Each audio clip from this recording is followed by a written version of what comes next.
நீங்க பூரலை பத்தி இவ்வளவு விளக்கம் சொன்னீங்களே, இதெல்லாம் நாதனுக்கும் அசோக்குக்கும் தெரியுமா? சந்தேகம் தான், தெரியாது, நிச்சயமா தெரியாது. அதனால என்ன ஆகுது, மெக்கானிக்கலா ஒரு மந்திரம் சொல்றாரு, ஏதோ ஒரு சாஸ்திரிகள் சொல்றாரு, அதை நாதன் திருப்பி சொல்றாரு, அசோக் முடிஞ்சா திருப்பி சொல்றான், இல்லைன்னா அதுவும் இல்ல.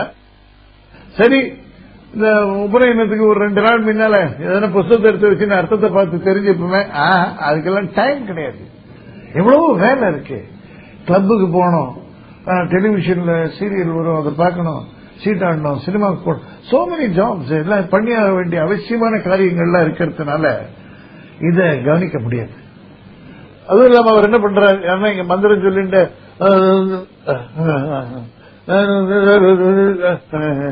இங்க சாஸ்திரிகள் சொல்லிட்டு இருப்பார், இவர் நாதன் இப்படி பண்ணிட்டு இருப்பார், இதை வந்துடுறேன், இதெல்லாம் அந்த மந்திரத்தோட போகும் ஆக்ஷன். இப்படி எல்லாம் பண்ண என்ன அர்த்தம், இது போடுறது போனலே இல்லைன்னு ஆயிடுறது, பிரம்மோபதேசமே இல்லைன்னு ஆயிடுறது.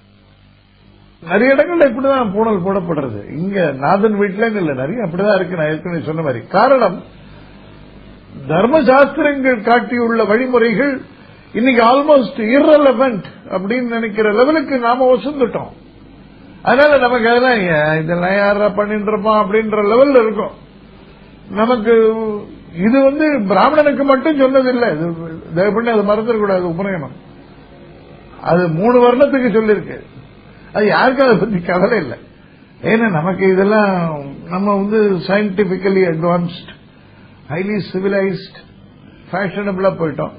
அதனால நமக்கு முன்னோர்கள், நம்ம அப்பா, தாத்தா, பாட்டன் இவெல்லாம் பண்ணது நமக்கு அவ்வளவு தூரம் ஏதோ பைத்தியார பசங்க பண்ணிட்டாங்கன்னு நினைக்கிறவே ஒழிய, இது ராமருக்கு வசிஷ்டர் பண்ண உபதேசம். இது வால்மீகி ராமாயணத்தில் கிடையாது. ஆனால் இதுவும் வால்மீகியினால் தான் இயற்றப்பட்டது.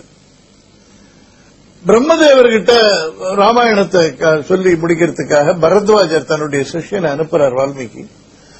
அப்ப பிரம்மதேவர் சொல்லி அனுப்புறார் பரத்வாஜர்கிட்ட, கரெக்ட், பட் இன்னும் முழுமையா முடிக்க சொல்லு அப்படின்னு.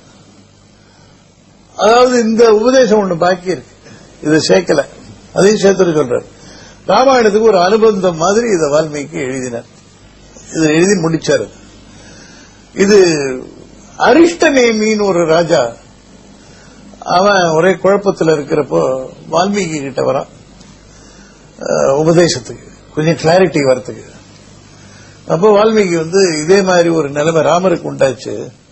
அப்போ வசிஷ்டர் அவருக்கு பண்ண உபதேசம் அதை நான் அவனுக்கு சொல்றேன் அப்படின்னு சொல்றார். அவன் அரிஷ்டநேமி கேட்கிறான், ராமர் எப்பேற்பட்டவர், புருஷோத்தமன், அவர் அவதாரம், அவருக்கு என்ன வந்தது குழப்பம், அவருக்கு எப்படி வந்ததுன்றான். அதுக்கு வால்மீகி சொல்றார், மகாவிஷ்ணுவுக்கு 3 சாபம் இருந்தது. சனத்குமாரர் என்றவர் ஸ்கந்தன், முருகனுடைய அம்சம், அப்பேற்பட்ட ஞானவான். முருகன் பெரிய ஞானி, அப்பாவுக்கு உபதேசம் பண்ணவர் இல்லையா அவரு. அவர் சனத்குமாரர் தனக்கு அவமரியாதை பண்ணிட்டதா நினைச்சு விஷ்ணு அவரை சபிக்கிறார். சனத்குமாருக்கும் அவர், நான் தப்பே பண்ணல, அந்த மாதிரி என்ன தப்பு பண்ணாதவனை சபிச்சதுனால நீ பூ உலகத்துல மனுஷனா பிறந்த நிறைய சிக்கல்களை சந்திக்க போறேன்னு மகாவிஷ்ணுவுக்கு சாபம் விட்டுற. அது பலிக்கும், என்ன அவர் அவ்வளவு பெரிய ஞானி. பிருகு முனிவர், இது ஒரு சாமாச்சு. பிருகு முனிவர் அவருடைய மனைவி ஒரு சிச்சுவேஷன்ல மகாவிஷ்ணுவினால் கொல்லப்பட்டு விடுகிறார். அதனால அவருக்கும் வருது, நீ பூ உலகத்தில் பிறந்து உன் ஒய்ஃபை பிரிஞ்சு திண்டாட போற அப்படின்னு அவர் சாபம் விடுறார். தேவதத்தன் அவன் மனைவி மகாவிஷ்ணுனுடைய நரசிம்ம அவதாரத்தை பார்த்து பயந்து போய் செத்து போடுறாங்க. அதனால அவனுக்கும் வருது, நீயும் பூ உலகத்தில் பிறக்கிறப்போ உன் ஒய்ஃபை பிரிஞ்சு திண்டாடுவ அப்படின்னு அவனும் சபிக்கிறான். இந்த ராவணன், இந்த சமாரங்கள், இதற்காக மகாவிஷ்ணு ராமாவதாரம் எடுக்கிறதுன்னு முடிவானப்போ ராமர் இந்த 3 சாபங்களையும் பலிக்க வைக்கணும் அப்படின்னு விஷ்ணு தீர்மானம் பண்ணிக்கிறார். ஏன்னா 3 பேரும் பெரிய ஆள், சனத்குமார் ஆகட்டும், பிருகு ஆகட்டும், தேவதத்தன் ஆகட்டும். அதனால அந்த சாபங்கள் பலிக்கணும், அது பொய்த்து போய்விடக்கூடாது. அதனால அவர் இந்த கட்டங்கள் சிலவற்றையெல்லாம் ஏத்துக்கிறது தீர்மானத்தோட தான் அவர் ராமாவதாரம் வருது. அதனாலதான் ராமருக்கு பல இன்னல்கள், சீதையை பிரிஞ்சது, பல காட்டுக்கு போனது, இதெல்லாம் நிறைய. அதுல இந்த குழப்பமும் ஒண்ணு. விஸ்வாமித்திரர் வர தசரதன் கிட்ட யாகத்துக்கு ப்ரொடெக்ஷன் கேட்கறதுக்காக அவர் வரப்பவே வாசல்ல இருக்கிற காட்ஸுக்கு எல்லாம் கொலை நடுங்கிறது. அப்பேற்பட்ட தீட்சன் விஸ்வாமித்திரர். அவர் எல்லாம் வந்த உடனே அவர் காதியின் மகன் கௌசிகன் வந்திருக்கிறான் என்று தசரதனிடம் சொல் அப்படின்றார். எல்லாம் பயந்து ஓடுறான் உள்ள. போய் தசரத ராஜா கிட்ட தாங்க முடியல, ஒருத்தர் வந்திருக்காரு இந்த மாதிரி கௌசிகன்றார். அவர்கிட்ட இது வர ஒளி, அந்த தேஜஸ் சுத்தி அரண்மனை அது இது அங்க இருக்கிற எல்லா வஸ்துக்களும் அப்படியே ஒளி வீசுறது. இதுல இருந்து ரிஃப்ளெக்ட் ஆகி எங்களால் பார்க்க கூட முடியல. என்ன பண்ணுங்க உடனே தசரதர்ல இவர் வந்திருக்காரு உடனே பயந்துட்டு எல்லாரும் வாசலுக்கு ஓடி வர. வசிஷ்டர் எல்லாரும் வந்து மரியாதையோட உள்ள ஆக்ஷன் போற. அவர் வந்து என் யாகத்துக்கு தசரதன் உங்களுக்கு என்ன வேணும், எதுவா இருந்தாலும் கேளுங்க, நான் கொடுக்கறதுக்கு தயாரா இருக்கேன். எனக்கு வேற ஒண்ணும் வேணாம், நீ யாகத்துக்கு எல்லாம் ப்ரொடெக்ஷன் வேணும் இந்த ராட்சசன் கிட்ட இருந்து. நானே எல்லாரையும் சாபம் கொடுத்து அழிச்சிருவேன். பட் ஒரு யாகம் நடத்த போற சமயத்தில் அந்த மாதிரி செய்யறது சரியில்லை. அதனால நான் யாரையும் சபிக்க மாட்டேன். சோ நீ ராமரை என்னோட அனுப்பு. தசரதன் மாட்டேன், நீங்க வேற எதனா கேளுங்க. விஸ்வாமித்திரருக்கு மகா கோபம் இருக்கு. நீ ஒரு வார்த்தை கொடுத்துட்டு என்ன கேட்க சொன்ன, நான் கேட்டேன், இப்ப இல்லைன்ற. நீயும் உன் குலமும் நீடூழி நல்லா வாழுங்க அப்படின்ட்டு கிளம்புற. அதாவது சபிச்ச மாதிரி தான், சாபமா உடல அவ்வளவு. அவர் கிளம்பின உடனே வசிஷ்டர் அவரை நிறுத்தி, தசரத கிட்ட நீ பண்றது ரொம்ப தப்பு. எப்பேற்பட்ட மகரிஷி அவர், பிரம்மரிஷி, தனியா ஒரு லோகத்தையே திருசங்கு கிரியேட் பண்ணவர்.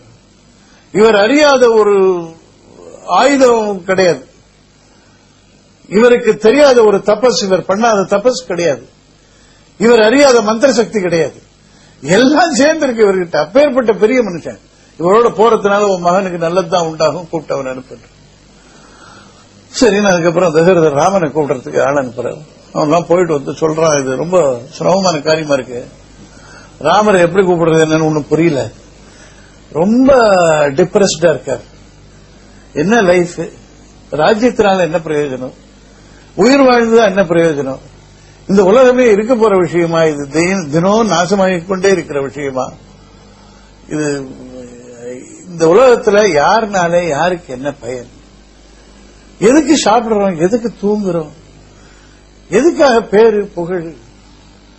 ராமருக்கு அந்த டிப்ரெஷன்ல இன்னும் நிறைய சொல்றாரு அவர். பெரும் பாக்கியம்னு செல்வத்தை நினைக்கிறோம், ஆனா அது ஒரு இடத்துல நினைக்கிறது கிடையாது. கெட்ட நடத்தை உள்ள பெண்ணை போல அது தாவி தாவி எங்கெங்கோ போய்கொண்டே இருக்கிறது. அதை மனிதனும் துரத்திக் கொண்டே இருக்கிறார். இது என்ன லைஃப்? குறையே இல்லாத செல்வந்தன், ஆணவமே இல்லாத தைரியசாலி, பாரபட்சமே காட்டாத எஜமானன், இவன்லாம் இருக்கான் அந்த உலகத்துல. பார்க்க முடியல அந்த மாதிரி ஆசாமிகளை. அதாவது உலகம் அவ்வளவு பாழ்பட்டு கிடக்குது. எப்ப சொல்றாரு? அந்த யுகத்துல சொல்றாரு.